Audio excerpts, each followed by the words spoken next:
Эфирда яңалыклар вакыты, студияда Лейсан Галиева. Исәнмесез, бүгінгі шығарылышқа күшәбез.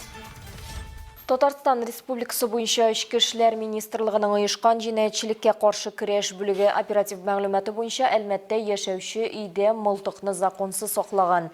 Билгеле булганча, 26 яшьлек Әлмәтленең автомобиле салонында табылган мылтык конструктив үзгәрешләр кичергән, патроннар куллану өчен үзгәртелгән. Үткәрелгән экспертиза коралның яктылык тавыш пистолетыннан өйдә ясалган ысул белән үзгәртелүе һәм ату өчен яраклы булуы ачыкланган. Гаепләнүче мылтыкны шәхси куркынычсызлыгы өчен сакланганын әйтә һәм аны үзе белән машинада йөрткәнен аңлата. Аның коралны сатып алуга лицензиясе, куллануга, сакларга махсус рөхсәте юк. Бу факт буенча Россия Федерациясе Җинаятьләр кодексының 222 маддәсе нигезендә җинаять эше кузгатылды. Шикләнүчегә карата читкә китмәү һәм тиешле тәртип турындагы подписка рәвешендәге чик кую җәзасы сайланды. Хөкем карары нигезендә ул 5 елга кадәр ирегеннән мәхрүм ителергә мөмкин. Бөгелмәдә полиция хезмәткәрләре сәүдә объектларыннан урлаулар сериясендә шикләнүчене тоткарлаган. Аны электрон техника кибетендә урлаудан соң җинаять өстендә тотканнар. Нечкәлекләре алдагы сюжетта. Бөгелмә районы буенча Россия Эчке эшләр бүлегенә электрон техника кибете идарәчесе мөрәҗәгать итә. Ул сәүдә ноктасыннан милекне урлау турында шикаять язган. Аның сүзләренә караганда, бер атна эчендә билгесез кеше залдан 10 000 сумга якын 2 пар наушник урлаган. Оператив эзләү чараларын үткәрү барышында полициянең патруль пост хезмәте хезмәткәрләре фаразланган җинаятьченең шәхсен ачыкладылар. Ул элегрәк берничә тапкыр хөкем ителгән 39 яшьлек бөгелмәле булып чыкты. Хукукка каршы гамәлләр кылуда ул гаибен таныды. Урланган милек өченче затларга сатылган. Әлеге фактлар буенча Россия Федерациясының Җинаять кодексының 158 маддәсенең 1-нче өлеше буенча җинаять эшләре кузгатылды. Хәзерге вакытта Россия Эчке эшләр министрлыгының Бөгелмә районы буенча бүлеге тарафыннан азык-төлек кибетләреннән урлауның тагын 8 эпизоды тикшерелә. Хокукка каршы эшчәнлекнең барлык шартларын ачыклау буенча тикшерү эше алып барыла. Айсылу Минибаева, Ямяхин, яңалыклар вакыты, Лучельма телекомпаниясе. Агымдагы елның 16 февраленнән республиканың барлык мәктәпләрендә парламент дәресләре старт алды. Ул Татарстан Республикасында игълан ителгән 2026 ел хәрби батырлык һәм хезмәт фидакарлыгы елы кысаларында алып барыла. Азнакай шәһәренең 4-нче лицейында узган ачык дәресне безнең коллегаларыбыз да күреп кайтты. Парламент дәресе Татарстан Республикасы Дәүләт Советы, Мәгариф һәм фән министрлыгы һәм Мәгариф үсеше институтының уртак проекты. Ул 2009 елдан бирле уңышлы гамәлгә ашырыла. Агымдагысы фидакар хезмәт һәм хәрби батырлык белән ватанны данлыйбыз темасы астында узды. Дәресне 38 ел хезмәт тәҗрибәсе булган тарих һәм җәмгыять билеме укытучысы Зилә Елисеева югары осталык белән җанлы әңгәмә форматында алып барды. Укучылар ватаныбыз кешеләренең тылда һәм фронтта башкарган батырлык үрнәкләрен билгеләп үтте, үз фикерләрен җиткерде. На этом уроке мы изучили трудовой народ, как трудовой народ помогает воинам и также в мирное время, как он помогает всей стране. Выяснили, как простой народ влияет на экономическую и политическую ситуацию в стране и мировой арене в целом. Бүгінгі дәрісінің мақсаты патриотизм, балаларның аңларында топлау, гомуми ватанга мәхәббәт уяту, ватанны саклау һәм безнең бөтен дөнья күләмендә Россиянең нинди урын яулап торуында мәгълүмат бирү.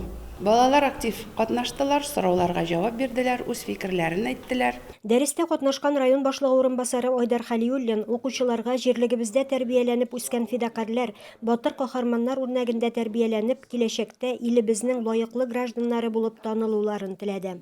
Бүгенге парламент дәресендә лицейның 10-11 сыйныфларыннан 26 укучы катнашты. Мондый дәресләр февраль ахырына кадәр район һәм шәһәр мәктәпләрендә дәвам итәчәк. Илмира Шәрифуллина, Алмаз Иксанов, яңалыклар вакыты, Луч, Әлмәт телекомпаниясе. Быел татар иле Габдулла Тукай туына 140 еллыкны билгеләп узарга җыена. Шул уңайдан Бөгелмәнең Батыр балалар бакчасында театр яктылыкка нурга илтә дигән чара оештырганнар. Һәм балалар бакчасында оештырылган театр эшчәнлеген күрсәткәннәр. Чарадан безнең сюжет. Театр тылсымлы ушак. Батыр балалар бакчасында бу сүзләрнең исеме җисеменә туры килә. Балалар өчен әлеге тамаша ул һәрвакыт табышмак. Көтелмәгән хәлләр, могҗизалар. Әлеге сәнгатьне дөньяга китерү, үстерү, кичкенәләргә таныту тәрбиячеләр эше.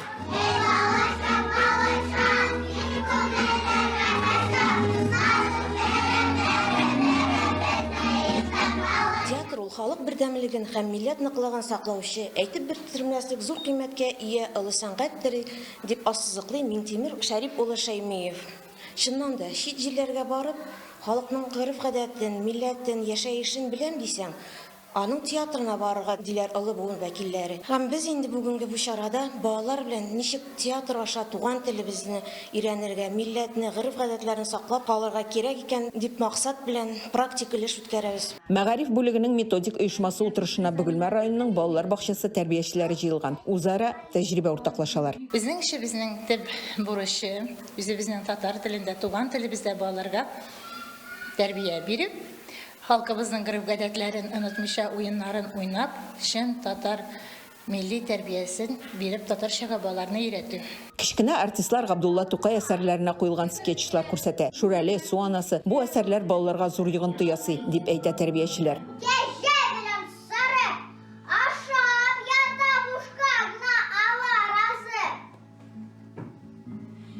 Театр милләт язмышының һич туктамас көзгесе ул. Бу кичәдә олысы да кичесе дә татар милләтенең рухы, милли үзенчәлеге, теле, әхлагы белән янә танышты, искә төшерде. Айсылу Миңнебаева, Ямяхин, Яңалыклар вакыты, Луч Әлмәт телекомпаниясе. Әлмәттәге балалар йортында игелек акциясе узды. Балаларның язмышына битараф булмаган меценатлар уеннар оештырып, пылау белән сыйлап киттеләр.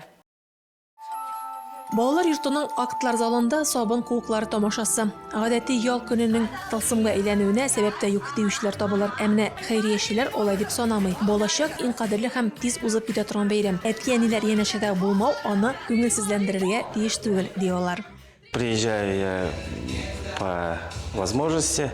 Биргә мөмкин булганча килә балалар йортлары белән очрашулар, турнирлар үткәрәбез. Балалар яхшы программалар белән мавыксыннар, шатлансыннар һәм бәхетле булсыннар өчен.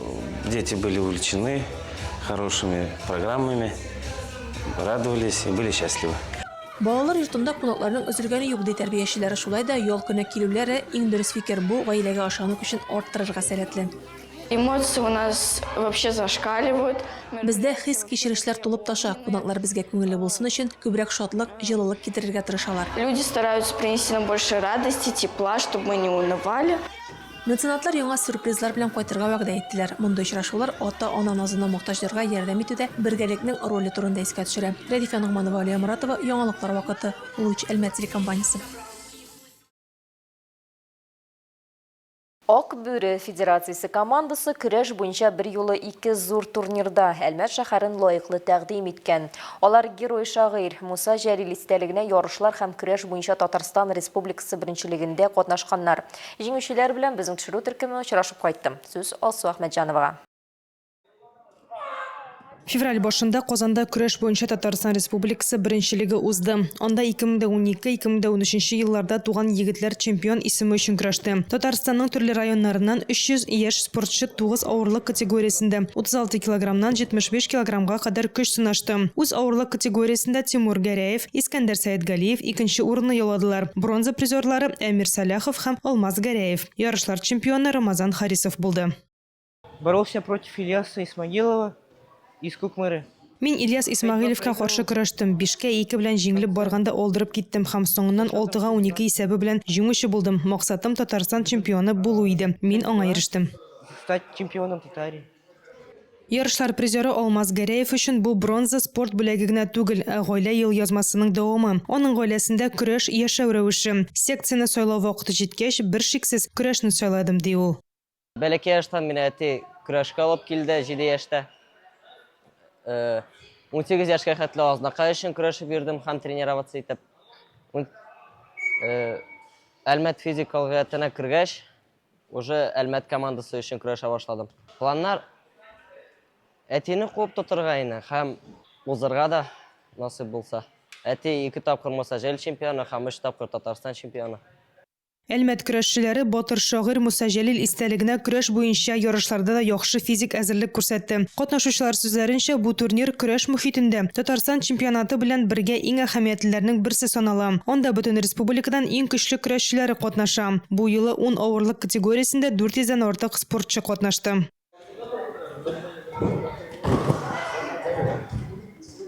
Ак Бүре федерациясе спортчылары ярышларда үзләренең әзерлеген, физик чыдамлылыгын һәм җиңүгә омтылуын күрсәтте. Турнир нәтиҗәләре буенча алар Татарстанның 50 командасы арасында беренче урынны яулады. Әйтергә кирәк, узган ел әлеге ярышларда Әлмәт 4-нчедә булган. Тиз үсеш тренерларның һәм яшь спортчыларның тырышлыгы нәтиҗәсе. Көрәшчеләр Рүзил Ганиев һәм Фәнил Михаҗев җитәкчелегендә шөгыльләнә.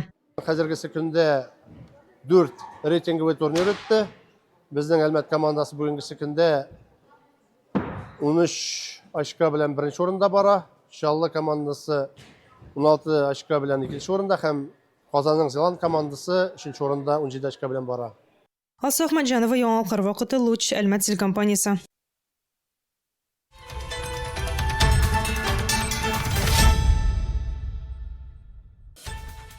Бүгінге шулар иде. Мин Лейсан Галиева һәм монтаж операторы Динара Гайнетдинова сезнең белән сау булашабыз. Исән сау булыгыз.